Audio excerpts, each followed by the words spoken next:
हमारे साथ मौजूद है बद्रीनाथ जी, जो घोसी नवनिर्माण मंच से हैं। आज उन्होंने नामांकन करने से पहले प्रपत्र खरीदा है, जो नामांकन करेंगे, हम उनसे बातचीत करेंगे। जी बद्रीनाथ जी, आज आप मऊ आए हैं, क्या हुआ? आप कलेक्ट्रेट गए थे? जी, कोर कमेटी की बैठक बुलाई गई थी कल शाम को।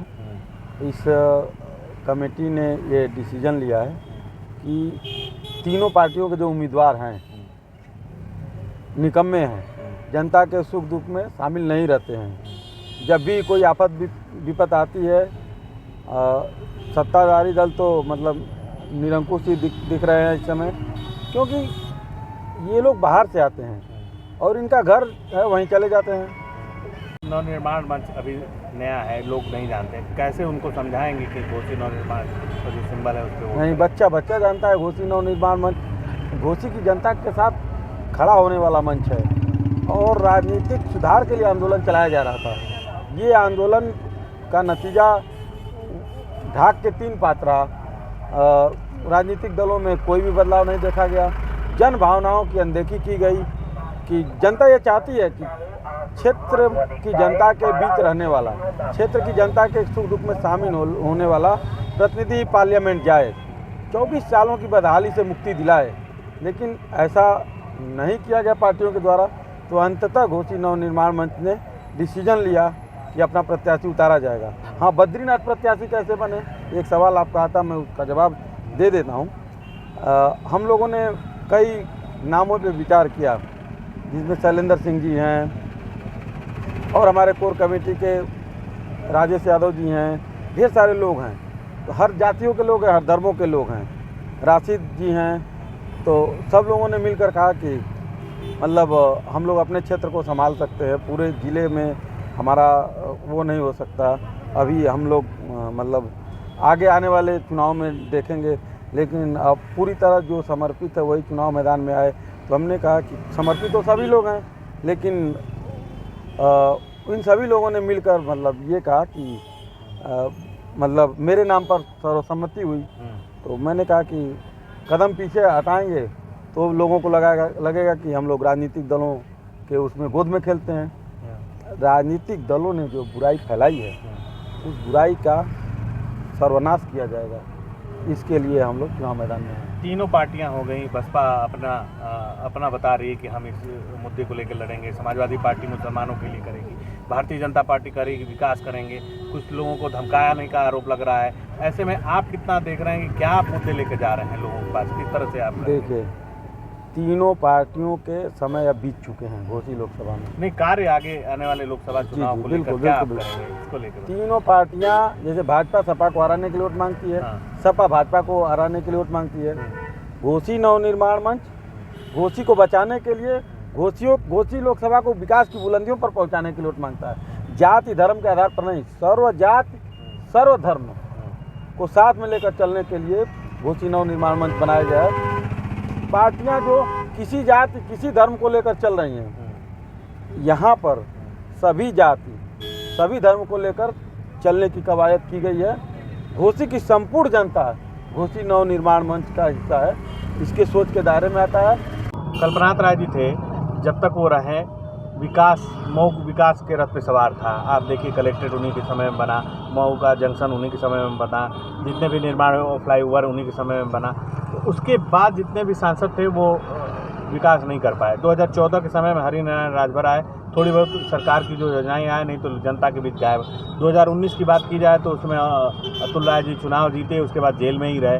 तो ये घोसी में क्या चल रहा है? ये जितने भी राजनेता हैं क्यों नहीं विकास कर पाते हैं? और अभी तक विकास की बातें तो सब करते हैं लेकिन कर नहीं पाए। जो भी कल्पनाथ राय जी के बाद आए हैं, जाति धर्म के आधार पर जीत कर आए हैं। या तो वो उन्होंने पार्टी का टिकट खरीदा है या जाति का राजनीतिक समीकरण बनाया है। राजनीतिक समीकरण कल्पनाथ राय जी के ज़माने तक नहीं बनता था। यहाँ पे तो निर्दल उम्मीदवार के रूप में जीत के पार्लियामेंट लोग चले जाते थे। लेकिन इन लोगों ने एक ऐसा षड्यंत्र रचा है, ये सभी राजनीतिक दलों ने, अच्छा इस जाति के इतने हैं, उस जाति के उतने हैं, ये नहीं बताते इस घोसी लोकसभा के इतने लोग बेरोजगार हैं, घोसी लोकसभा के इतने लोगों को इलाज नहीं मुहैया हो पा रहा है, ये नहीं बताते हैं। घोसी लोकसभा में शिक्षा के अवसर नहीं मिल रहे हैं। इतने लोग मतलब शिक्षा लेने के लिए बाहर जाते हैं और पैसा नहीं है तो नहीं पढ़ पाते हैं। टेक्निकल कोई ट्रेनिंग नहीं मिल पाती जिससे उनको एम्प्लॉयमेंट जनरेट किया जा सके। इतनी संख्या है, यही बताकर चुनाव का माहौल बनाया जाता है। अब ये चुनाव जो चुनाव पार्टियों के द्वारा जाति और धर्म के दिशा में लेके जाया जाता था, घोसी नवनिर्माण मंच इसको खींचकर मुद्दों के तरफ ले आएगा और मुद्दों को भटकाने से बचाकर जनता को जातिवादी और धर्म संप्रदायवादी लाइन से हटाकर विकासवादी लाइन पर ले आएगा। इसके लिए हम लोग अवेयरनेस प्रोग्राम चला ही रहे थे और जनता को ये विश्वास दिलाया गया कि भैया कल्पनाथ राय जी निर्दल जीत जाते थे, तो ये तो इतना बड़ा मंच हो गया है जिसको बच्चा बच्चा जानता है। घोसी लोकसभा के हर क्षेत्र में इसकी अपनी एक अमिट पहचान है। अब तो यहाँ स्थापित हो चुका ये मंच है, जनता के दिलों पे राज करने वाला ये मंच है। तो जनता के भविष्य को संवारने के लिए सभी जाति सभी धर्म घोसी को बचाने के लिए आगे आ रहे हैं और आगे बढ़कर इन पार्टियों से वोट वापसी अभियान चलाया जा रहा है। पार्टियों ने हमारे वोट से अपना सांसद पार्लियामेंट में भेजा और हमारे लिए कुछ नहीं किया, इसलिए सारी पार्टियों का बहिष्कार जनता कर रही है और सारी जनता घोसी नवनिर्माण मंच के पक्ष में आकर वोट देने वाली है और घोसी नवनिर्माण मंच इस बार ऐतिहासिक मैंडेट प्राप्त करेगा। तो ये आप नामांकन कब करने वाले हैं, ये भी बता दीजिए हमारे दोस्तों को। जी अभी सर आज बातचीत होगी और कल तक हम लोग इसमें आपको कोई डेट बता पाएंगे। आज शाम को फिर हम लोगों की बैठक होने जा रही है। आने वाले दिनों में नामांकन आपका हो जाएगा? ये बिल्कुल हो जाएगा एकदम। अगर हम लोगों ने कदम बढ़ा दिया है तो कदम अब आगे ही बढ़ेंगे। और घोसी लोकसभा के कोई 4 मुख्य जो घोषणा पत्र में आप देने वाले हैं कि आप ये करेंगे, पहले देखिए वो बताइए। अस्पताल में दवाई मिलेगी और यूनिवर्सिटी खोलकर लोगों को पढ़ाई मिलेगी, ठीक है। और किसानों को रात को चिलचिलाती ठंड में नहीं, जब पूरे 24 घंटे सिंचाई मिलेगी और थाने और तहसील में सुनवाई मिलेगी। हमारा मंच ये इंश्योर करेगा यहाँ पर अफसरशाही जो बेलगाम मुक्त हो चुकी है, बिजली विभाग के द्वारा जो मनमाना बिल भेजे जा रहे हैं, इससे मुक्ति मिलेगी।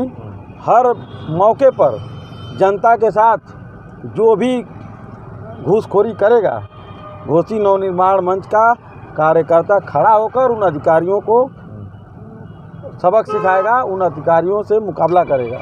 ये नहीं है कि चुनाव जीत गए और बंगलौर चले गए, चुनाव जीत गए और बनारस चले गए।